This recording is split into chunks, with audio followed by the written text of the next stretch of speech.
going on, storytellers? It's Josh VD Faulkner, and today is Friday. That means it's Favorite Film Friday, covering the next 10 films in my top 75 favorite films of all time. And today we're covering number 35 through 26. If you missed any of the previous films before this, be sure to check out that playlist right there to check out all of my top 75 favorite films. As of now, today we're covering numbers 35 through 26. Make sure to comment down below some of your favorites in this general area of where you love films. But coming in with 35, we have I Can Only Imagine, a Christian film I absolutely love for its nature. And it's one of those films that feels like it could be in the genre that doesn't fit so well, that feels too cliche. And while it does have some of those tropes of general Christian ideas since it's based on a true story, it could have those tropes that make it too repetitive or seem too just generally real and uninspiring. But in this effect, it is inspiring by the music, as the songwriter of I Can Only Imagine. Sean Astin in this role is great. Dennis Quaid as his father creates this great social dynamic and emotional dynamic to the film and the story in general. Just the dynamic they have with each other, fighting each other. And while the looks of them isn't quite on par, overall, I lose myself into the film, which makes me absolutely love I Can Only Imagine. Coming in with number 34, we have Identity, a recent film I watched just this past year.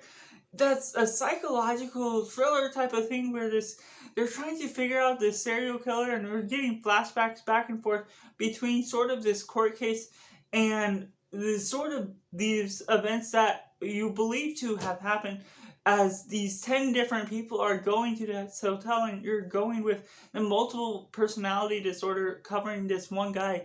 And I absolutely love it. I cannot reveal the secrets to you today, but just the mystery in it drawing me into this film, trying to understand and figure out which one of the 10 identities is the killer themselves. It's absolutely wonderful the way they set this all up, and I absolutely can't wait to rewatch this again. Coming in with number 33, we have Guardians of the Galaxy Volume 2, probably my favorite Marvel MCU film as of now.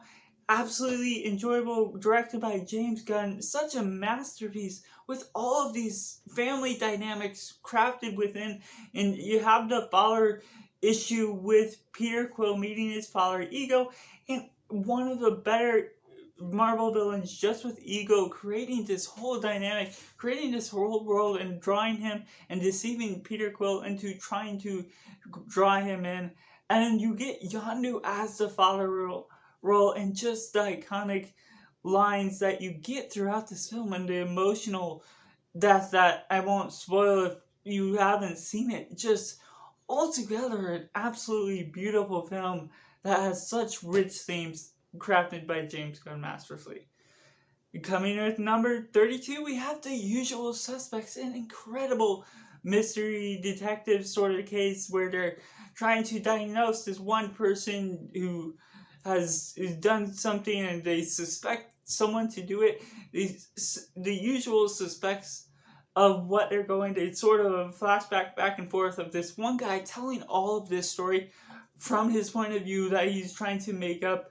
And the way they craft all these character dynamics between these guys are suspected for different crimes and everything, and just diagnosing Kevin Spacey's character as well through this role is absolutely incredible. The twist they go in with at the end, one of the greater reveals that I have absolutely shocked, and just some of those lines and the way that it's executed, the editing, altogether, it's an older 90s film, but it's an absolutely classic that gets overlooked, and I absolutely love it.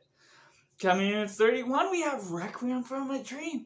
Now, this is a more down-to-earth with the drug addict type of feel. These guys getting on drugs, doing different things, but then it's so trippy the way they go into editing. That's absolutely wonderful, and it's almost confusing at times, but you get drawn into how messed up and psychotic some of these characters can get addicted to these drugs or these other things that they're hallucinating, but it's still mesmerizing because of how well it's edited, the way they edit it and direct it. Overall, an absolutely stellar performance by Jared Leto, of all people, one of his better performances, if I'm remembering correctly.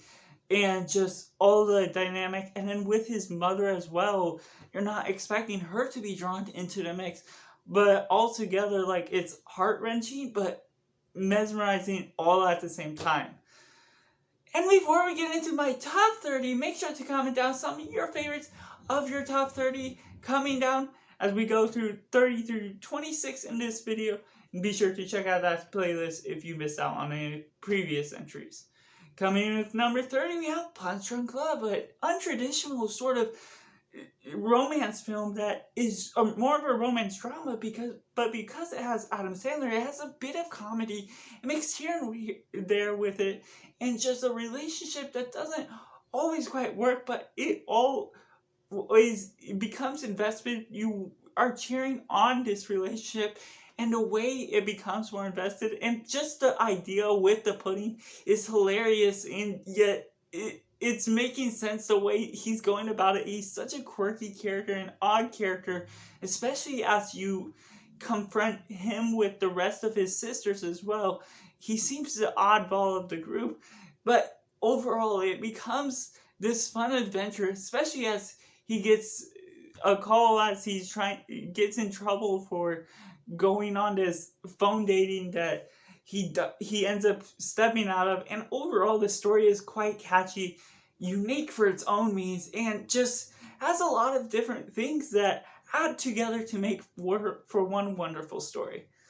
Coming in at number 29, we have The Amazing Spider-Man 2. Yes, maybe a hot take among some, but it's objectively quite a well-crafted movie. Just the story, the emotions, the characters, the dynamics between each and every character, the acting is absolutely incredible. Emma Stone and Andrew Garfield being one of the best in both as Spider-Man and Tobey Maguire and Peter Parker is just absolutely incredible. The way they go about this film with the emotions and the visuals, like hardly ever a bad shot at all throughout the whole film, creating this whole inspiring take as Peter Parker steps away near the end, but also with the huge death that takes such a toll. But overall, the journey of Peter Parker having to deal with the duality of his life is expressed tenfold within this, as you're getting some great villains as well with Green Goblin and Electro that also have their own issues that blend really well without a beat missed. And coming in with number 28, we have The Sixth Sense. Now, I especially love this because of the twist that's involved at the end. Of course, I'm not explaining any of these things at all, but Bruce Willis has such a great role, and then the other young actor that's such a great one that has some other great roles, as I mentioned before, in Artificial Intelligence, and forgetting the actor's name, but I absolutely enjoy what they're going for, how they're executing this thing. It can be confusing at times, the way Bruce Willis' character is trying to confront his wife that's just ignoring him, and the way they're going back and forth between different things, and how the investment into this character is based on the prologue that's introduced at the beginning of the movie, that you sort of expect what's going to happen, but because it doesn't happen, at least visually, it becomes this confusing dilemma that makes you all the more intrigued. And what's all going to happen? How is all going to come to a close? And when the twist comes, it absolutely delivers. And coming in with number 27, we have Hereditary, probably one of my favorite horror movies of all time. And I absolutely love the A24 feel to this, just creating all these odd stories.